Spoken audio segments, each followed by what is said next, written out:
Oh, yeah. Good Monday morning, afternoon, 12:30 p.m. Eastern. You can tell I'm in a different time zone today, back in the home office. Welcome back to another episode of Go FUD Yourself. Today, we got an exciting weekend news roundup. Okay, so some of the topics today I actually wanted to save for our theme days like Degen Day or Crypto Arms Race, but I felt like they're getting so much attention that we should just swoop in now and dispel some of the FUD because everyone already had the weekend to have tumultuous feelings about it. So we're going to talk about SBF and his sentencing. We're going to talk about Kwon and how the trial is starting without him. We're going to talk about the ParaSwap scam and how they're trying to return the assets.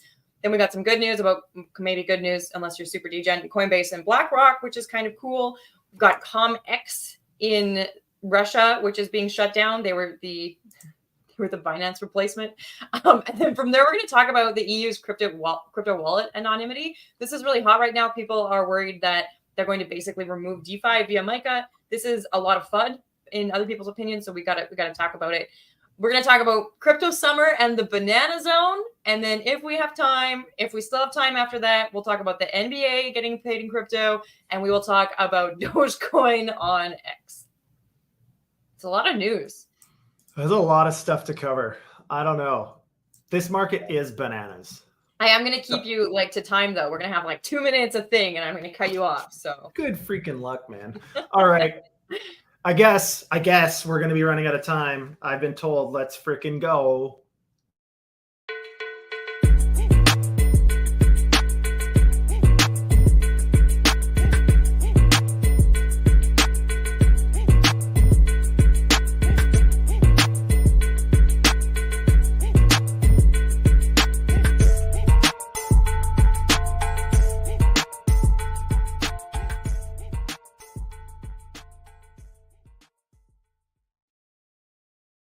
JD, you love SBF, right? He's like your bestie McGusterson. He's my best friend. So are you sad that he's going to go to jail for 50 years? No.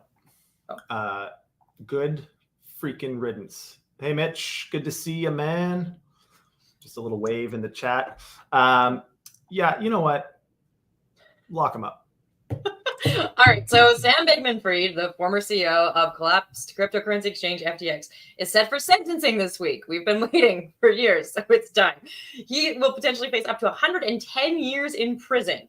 Convicted last fall on 7 counts, including wire fraud and conspiracy, Bankman-Fried's legal team contends for a 5.25 to 6.5 year term, while prosecutors are pushing for 40 to 50 years. I guess that's per sentence. His trial highlighted the dramatic fall of FTX in November 2022 amidst allegations of misappropriated funds and misleading investors. Key testimonies against him came from FTX co-founder Gary Wang, former CEO of Alameda Research, Caroline Ellison, and FTX's former engineering chief, Nishad Singh, all of whom have pleaded guilty and cooperated with the government. The thing that is not featured here is that pre-sentencing, SBF got to have a statement as well, in which he stated that the type of time that the prosecutor is pushing for should be reserved for supervillains. Supervillains? Mm-hmm. That's the Minions. Didn't they go to VillainCon and they were supervillains? SBF kind of reminds me of a minion. They should just paint him yellow and put him in overalls and send him to prison forever. Maybe not forever, but I kind of firmly live in the camp of punishment should be severe. Otherwise, it's not a damn deterrent. And so we used to have severe punishments for things, and society was a lot more well-behaved. And now it feels like people get off with fairly serious crimes. So a couple examples, my thoughts on this one. Elizabeth Holmes, if you remember, she was sentenced last year, the year before, I can't remember, for a massive fundraising fraud and a whole bunch of stuff. I won't get too deep into it. She got 11.25 years. Now, the defraud that time wasn't as large as SBF, fair, but it was still pretty big. And then you compare that to something like a Bernie Madoff, who I think got 70 or 80 years for comparable scale as FTX. So I'm not entirely sure. I mean, as a human being, you feel a little bit empathetic for anybody that's facing potentially the majority of the rest of their life in jail. Totally sucks. Totally feel bad for him in that one small sense. Yes. Where I lose all sympathy here is this, in my opinion, was not ignorance. It was conscious negligence. I don't think this was him just not knowing. I think they were doing all of these things because they thought they were above the law. And yeah. Anyways, I sort of agree with you, but he was such a kid. He was such a baby-faced kid. Doesn't matter. A 17-year-old commits murder. They get charged as an adult. Totally. He's old enough to know that what he was doing was wrong. Now, too young to care. Maybe too young to care. He thought he was invincible because he had all the money in the world and was paying off politicians and whatever. I mean, yeah, part of me feels a little bit bad because it's a young person that I think in his mind thought he was going to change the world and just made a series of really poor decisions. Now, there's a lot of things that we all do on a daily basis, I'm sure, that are maybe slightly outside of the realm of acceptability. And we just don't know that. We're unconscious to some of the things that we may do that may not be allowed. I found out recently, this is a stupid example, but an example. I found out recently it's illegal to send prescription drugs via the mail in the US unless you have a DEA license. Don't ask how I found that out. But I sent prescription drugs via mail and was like, oh shit, because I found out after. Now, luckily, not a problem. Point is, there's some small things that like, I think I can see people, unconsciously getting in trouble. But something like defrauding $11 billion and the series of events that it took. But if he had $100 billion, it's like small potatoes for him. Doesn't matter. I know. It's so much money and so many people impacted.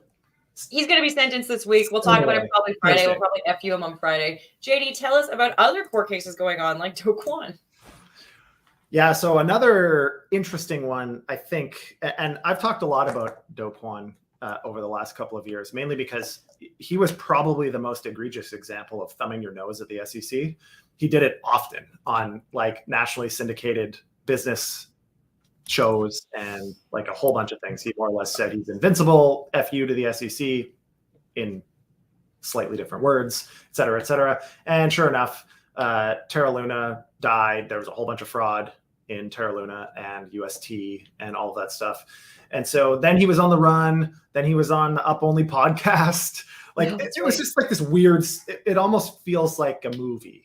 Like this is like got to be some sick joke or something. Anyways, here we are. Montenegro's Supreme Court has temporarily halted the extradition of Kwon to South Korea, citing procedural errors and overriding the justice minister's jurisdiction. Kwon, embroiled in the $40 billion Terra USD collapse, is set for house arrest after the court's decision to revoke his passport and scrutinize the extradition's legal basis. This development unfolds as Kwon also faces a civil fraud trial in Manhattan over allegations of misleading investors, with the US SEC seeking penalties and industry bans against him. Despite the international legal challenges, Kwon's defense maintains his innocence, which is surprising, and they challenge the SEC's claims and the context of his statements related to Terra USD's stability and blockchain applications. Mm-hmm. I think this might work out in his favor because he can't actively thumb his nose while he's in court. Like, because he's not sitting at the table, he can't do anything stupid that he's already proven he wants to do. Yeah, he can do it via video or social media, I guess. I mean, this is another exactly the same as SBF. I know you said you were going to keep me on track for time, but we're not on time. But this is another one kind of like the SBF, where it's just a kid that thought he was above reality, above the law. And then just the way that it highlights the immaturity when some of the light is shone on some of this stuff. And then we see how they respond, like fleeing the country, Kyle Davies and Suzu and Kwon fleeing countries, hiding in Dubai, hiding all over the place. Like, do you think this is kind of strange? Like, that's the last thing I would do. Sorry? Do you think it also highlights the immaturity of the market itself? We haven't seen people be convicted for crypto yet, so people don't know that they can be, right? So they feel that they're above the law. And I'm thinking it's not just the immaturity of these individuals, but it's also the immaturity of the regulation and the marketplace and the participants. I would have agreed with you a couple of years ago. But the SEC has been on an enforcement rampage. We've been reporting on this for 2 years, year and a half. So, I mean, I don't know. I think to anybody that's been paying attention, especially now, I wouldn't be playing with fire because the fire. Yeah, but I mean, it was immature while they were doing it, I guess. Yeah, argument I suppose could be made. That's one of my criticisms of a lot of this kind of regulatory uncertainty is, although we can all be pretty sure that defrauding billions of dollars is not going to be allowed, like regardless of what the regulation is, we know that's not going to be allowed. But it is kind of one of the problems that with, if regulation comes in, is everybody then responsible for everything they did prior to that? Right. That may or may not have been outside of what was accepted. Anyways, so I do have a criticism, of course, of that, but I don't know. This is another one of those things I think. Lock them up, throw away the key. In good news about scams, ParaSwap, everyone's favorite aggregator, has initiated the process of returning crypto to users following the discovery of a critical vulnerability in its Augustus V6 smart contract. The issue, which was only identified last week, prompted a very swift response involving white hat hackers who managed to prevent significant asset losses. With the flaw now addressed, ParaSwap has revoked permissions to the compromised contract, and it's working to ensure all impacted addresses take similar actions. The platform has also engaged with blockchain analytic firms Chainalysis and TRM Labs to trace the stolen funds and has threatened legal action against the hackers if the assets are not returned by March 27th. That's this week. Despite the scare, the initial impact appears pretty minimal, with reported losses amounting to only $24,000 USD, and they are trying to make everybody whole ASAP. Good news? Yeah. Well, great news. I mean, it's nice to find out that the total impact was $24,000 in the end, as opposed to what could have been multiple tens of millions, I think. So obviously that's good. I mean, what I like about this one, and really the most important piece to me, is not necessarily whether it's good or bad. I think what's really exciting about this is that the forensic auditing technologies that we have, ways to trace and track and figure things out, who did what, and slowly start to be able to identify who some of these malicious actors might be. And for that reason, this is very promising, because clearly if they're able to get to that point, A, where they're direct to the hacker, and B, where there's some negotiation, they have to be able to show leverage that they probably know who it might be. Mm-hmm. So that's very positive. Like I mean, ParaSwap has had their share of challenges. They had a completely botched airdrop thing. They're actually a great team that has been building for a really long time. We had a series of meetings and stuff with them in Lisbon a couple of years ago already, and they had already been building for 4 or 5 years. So anyways, cool group, totally sucks. They've had their fair share of exploits. I mean, that happens often to the protocols that are leading tip of the spear in terms of innovation. But they also didn't double down and refuse to make people whole and borrow assets from others that fail to repay those. So, ParaSwap's in the green. Yeah, I mean, it is somewhat apples and oranges, of course, because this is someone else's doing. Most likely, there probably was no negligence here. So the easiest way is to shine light on it. But yeah, I mean, if you mess something up, in the end, the best path is always to admit it, period. And yeah, there's going to be some repercussions, but they're always less than if you try to mess around and hide it and cover it up. So that's my unsolicited advice for anybody listening. Tell us some other good news.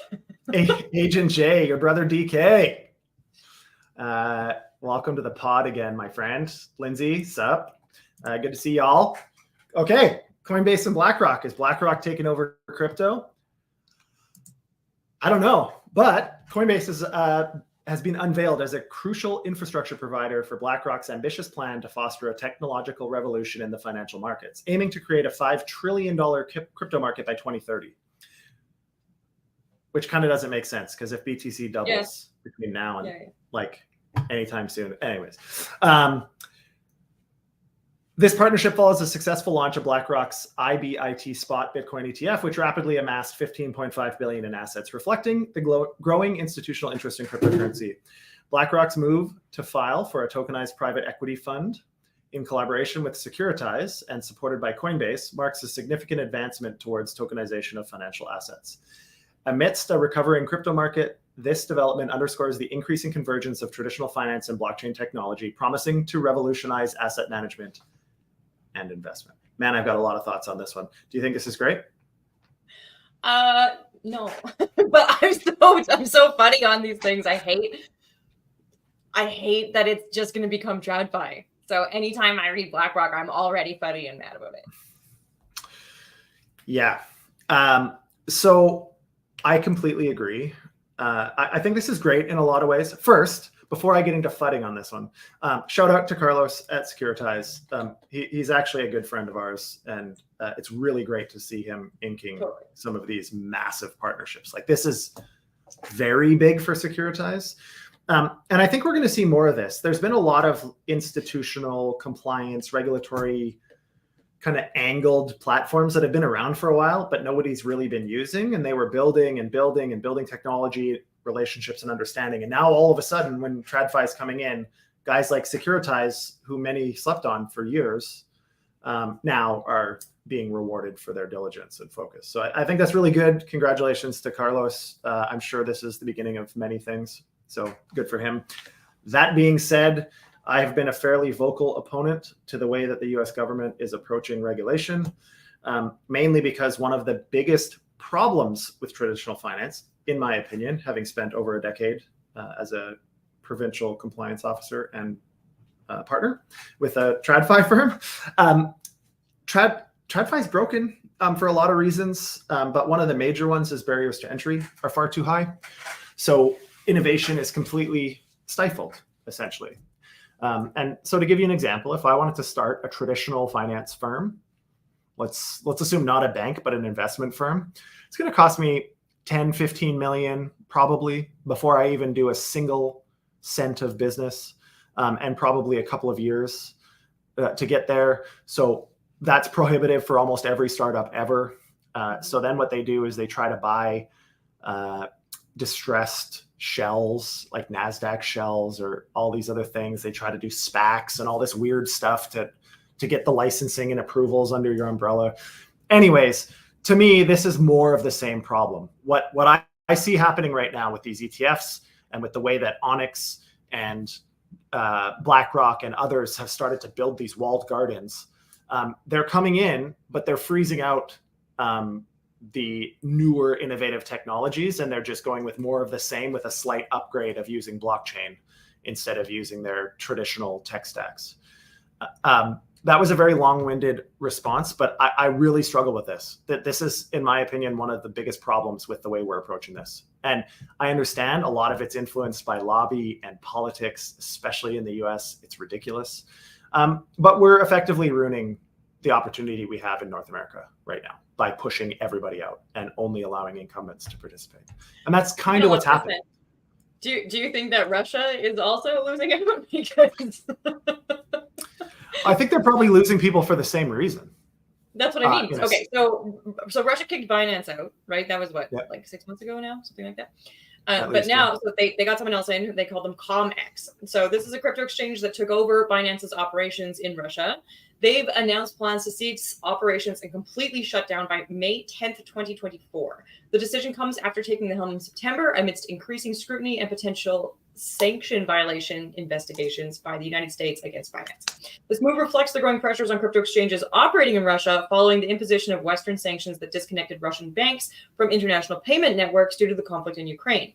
ComEx has urged its users to quickly close their positions and withdraw their assets as it begins suspending services on March 25th. So this is, to me, this is a very similar discussion. I mean, not that I want to put Russia and the US directly together in how they're dealing with regulation and what have you. But we talked about last week how Russia is coming out with the digital ruble. We talked about how they seem pro-crypto and then anti-crypto and then pro-crypto and then anti-crypto. And it's hard pro-crypto as long as they can. They're pro-crypto as long as they can control it. But that's exactly the same as the States, right? Yeah. So yeah, I mean, it's similar in a lot of ways. I think if we were to zoom out as much as possible, it's similar in the sense that the governments of certain countries, either by making decisions or by lack of making decisions, are pushing a lot of these companies out. And we're seeing that in Russia. We're seeing it. Good day, Ascending Man.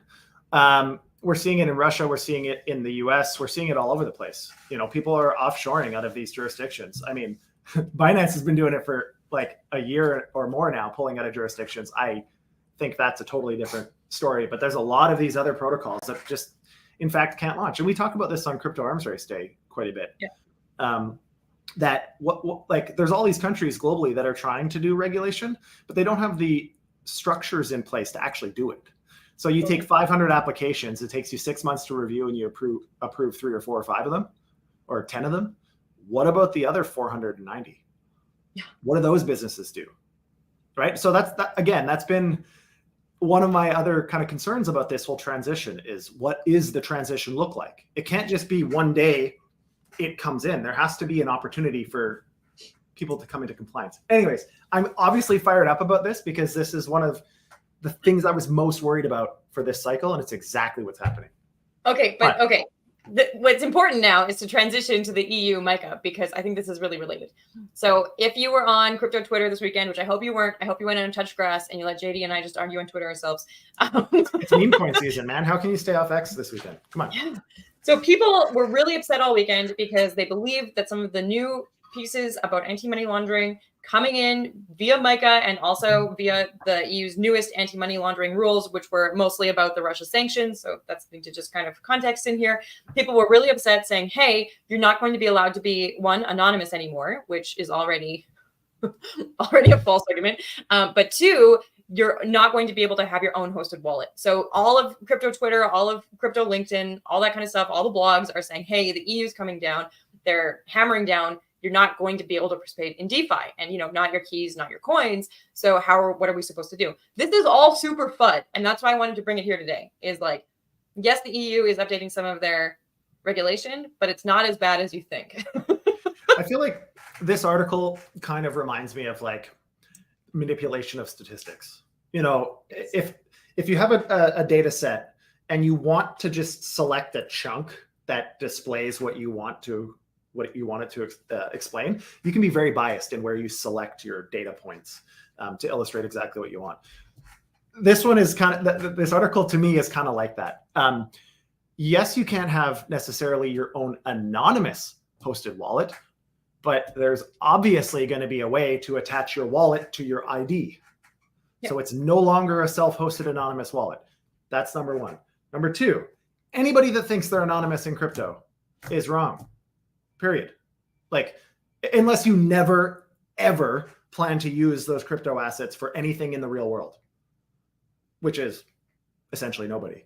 So, I mean, to think like, as evidenced by the forensic methods that we can now use to figure out who hackers are and where exploits came from, it's the same technology that all of the federal agencies have to reverse engineer who owns what wallets and to make sure they collect their taxes. If we think for 1 minute that the government isn't going to want oversight to collect taxes, we're lying to ourselves. So this isn't even, I found this so funny just on all of the socials and everything, because it's just a misreport. So the initial reports say that there's going to be a ban on anonymous crypto wallets. This isn't really the case. No. The regulations are going to target anonymous crypto payments to hosted wallets by imposing strict KYC for crypto asset service providers. But that's already, like, that's not new.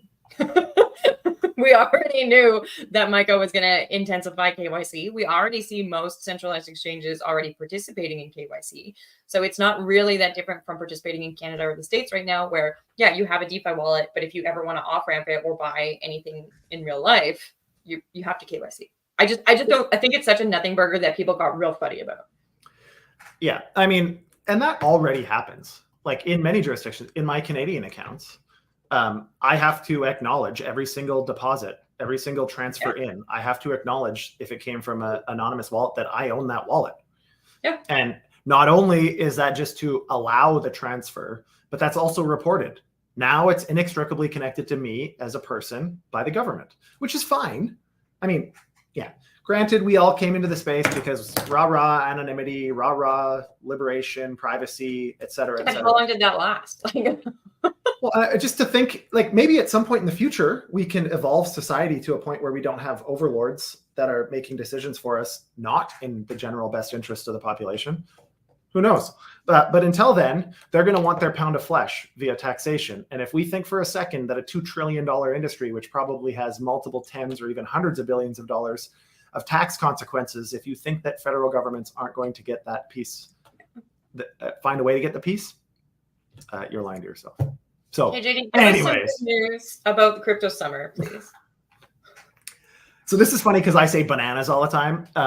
Raul Paul means something different, but he's a renowned macro investor and co-founder of Real Vision Group, anticipates a buoyant crypto summer and a significant altcoin season dubbed the Banana Zone, following the upcoming Bitcoin halving event, extending into 2025.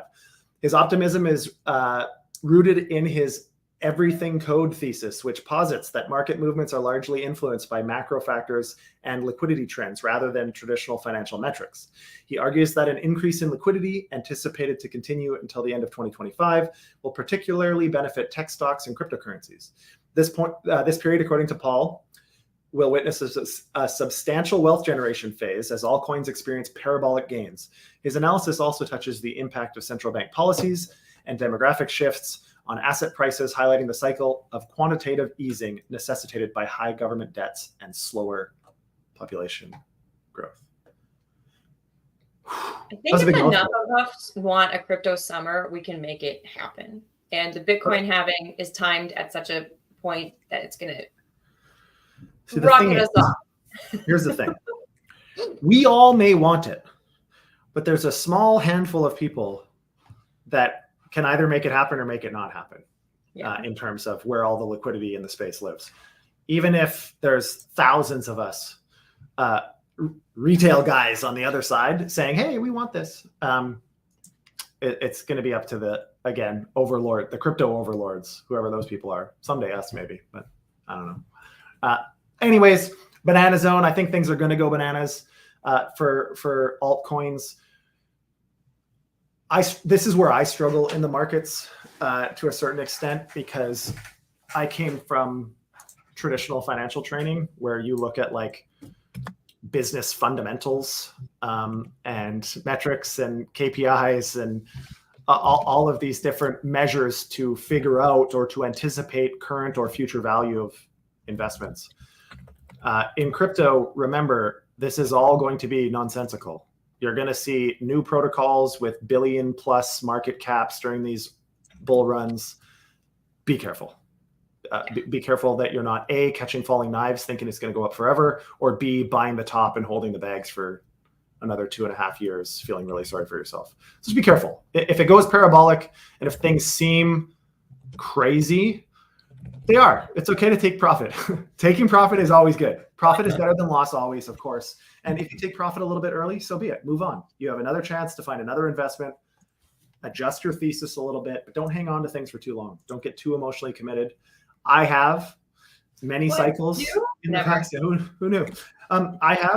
Some things obviously I will keep because if they're my projects or I'm involved, I'm not going to sell them. But yeah, everything else, like, you're better off to just take. Well, do you think that applies to Doge? I don't know. I don't like Doge because it's impossible. I know, that's why I wanted it here. It's impossible to predict because I mean, what's it at right now? Like 10 billion? Some nonsense. Let's see. So there's two things going on crypto Twitter right now. Which is one, 27 billion for Doge. That's its fully diluted market cap, 27 billion. So this is an example. That is bananas. Like, absolutely bananas. It does nothing. There is no value. There is no revenue. There is no underlying anything. And so that's an example where it can go parabolic and it can go bananas, but it's inexplicable. It's hard to explain. It's hard to predict. This is why I don't like meme coins. It's fun. It's interesting. But as an investment strategy, I think it's a joke because it's impossible to come up. As I said before, taking profits and coming up with a trading strategy. I think our roundtable guys probably talk about this a lot. I'm going to try to attend one of their podcasts on Wednesday, I think, to chat a little bit. But I mean, you have to come up with a trading plan. You have to come up with a risk management plan. The only way that you're going to stay in this market for cycle after cycle after cycle is if you do things with a strategy and then assess whether that strategy was right or not for the next cycle. Make small adjustments for the next cycle. And if you can do that for 2 or 3 cycles, you can become insanely wealthy in this space. but you have to be objective. And that's where most people go sideways. They just go bananas. But you're not addressing all of the wacky stuff going on crypto Twitter right now, and that's what's really important here. Yeah, well, there's a lot of maybe Vitalik has maybe left X, and people are real butthurt about that. And Elon Musk is making a lot of jokes about it, but probably he's butthurt too. Because what's crypto Twitter without Vitalik and Vitalik's mom?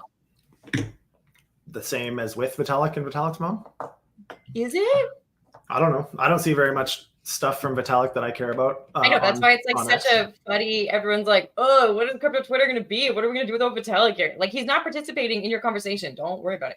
And then the second thing is that people keep asking Grok, which is Twitter's AI, you know, are you going to have crypto integration? Are you going to have crypto payments? And Grok doesn't say no. Grok says this is not currently supported at this time. And so people think that is a precursor to it being supported eventually. So we should double down and buy Doge. That's probably the canned answer. Of course, of an AI. What? Plans right now, but it's not going to say yes or no definitively, of course, because it's not the one making the decision. Anyways, the AI craze has really been interesting to watch because all of a sudden the graphics AIs are working well, and there's some incredible stuff that's being built. There's also some really crappy stuff that's being built as a consequence of how good this AI is, but we got to be careful. I mean, it's still an emerging technology. It hallucinates. It says dumb shit. Like, we can't take what an AI says as gospel yet. Maybe ever, but especially now. They're not properly trained yet. So be careful. Again, I mean, have fun in the meme coin season. It is fun. It's fun to see all the, you know, the posts and the Twitter banter and all that kind of crap. But be careful. I mean, if it's kind of like gambling. Yeah, I'm always team no fun, guys. I'm like the least fun person in the space, probably. Okay, that is your weekend roundup news. We do a weekend roundup basically every Monday. Tomorrow is BTC and ETH. Wednesday is degen news. Thursday is crypto arms race. And usually Friday, we have a special topic, but this Friday is a holiday, so you have to find your news on your own. Sometimes I publish stuff on Twitter or LinkedIn, though, just to stay up to it. If you are tuning in from Twitter, thank you so much. Come check us out on YouTube because you can actually chat with us live. Check, and we respond. And that's where we're acknowledging everybody. So come like, share, subscribe. Do it. Do it. Press that bell. Press that bell. Tell all your friends. Everybody, thank you all. Have a beautiful day, beautiful week. With that, Ceara, I say to you, go FUD yourself. Go FUD yourself. Later.